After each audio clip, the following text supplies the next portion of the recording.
Bagaimana cara untuk melakukan pembelajaran berdiferensiasi di kelas?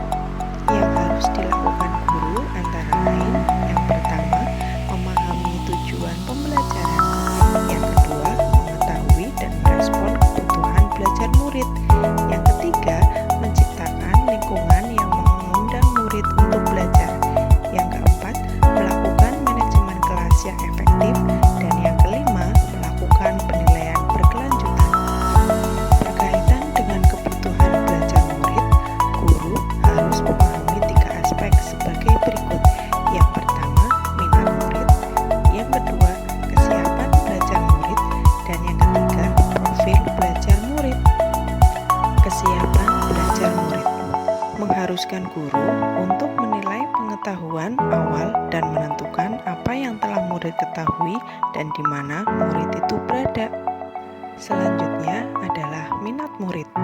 Minat setiap anak pasti berbeda-beda. Minat adalah salah satu motivator penting bagi murid untuk terlibat aktif dalam proses pembelajaran. Yang selanjutnya adalah profil belajar murid.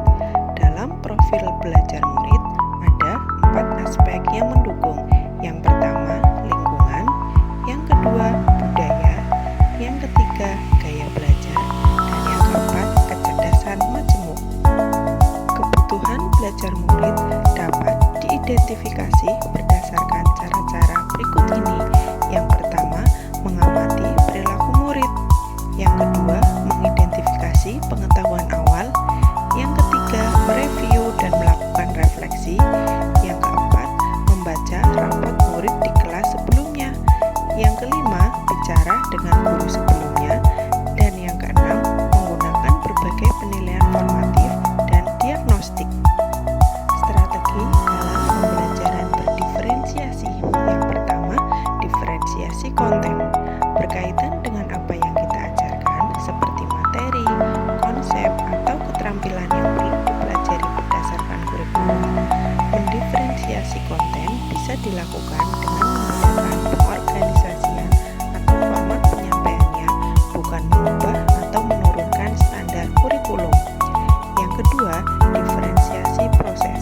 Kegiatan yang memungkinkan murid berlatih dan memahami atau memaknai konten dengan cara membedakan proses yang harus dijalani oleh murid. Yang ketiga, diferensiasi produk. Bukti yang menunjukkan apa yang murid telah pahami dengan cara membedakan atau memodifikasi produk sebagai hasil belajar murid, hasil latihan, penerapan, dan pengembangan apa yang telah dipelajari. Apakah ada keterkaitan antara modul pembelajaran berdiferensiasi dengan modul-modul yang lain? Keterkaitan modul 1.1 dengan modul 2.1. Untuk dapat melakukan pembelajaran berdiferensiasi, maka guru harus berusaha memenuhi kebutuhan belajar anak sesuai dengan kodrat alam dan kodrat zaman berdasarkan filosofi Ki Hajar Dewantoro. Selanjutnya, keterkaitan antara modul 1.2 dengan modul 2.1. Dalam melakukan pembelajaran berdiferensiasi, seorang guru penggerak harus berpihak pada murid, reflektif, mandiri, kolaboratif, dan inovatif untuk menciptakan pembelajaran berdiferensiasi agar dapat memenuhi kebutuhan murid. Dengan demikian, seorang guru penggerak dapat mewujudkan kepemimpinan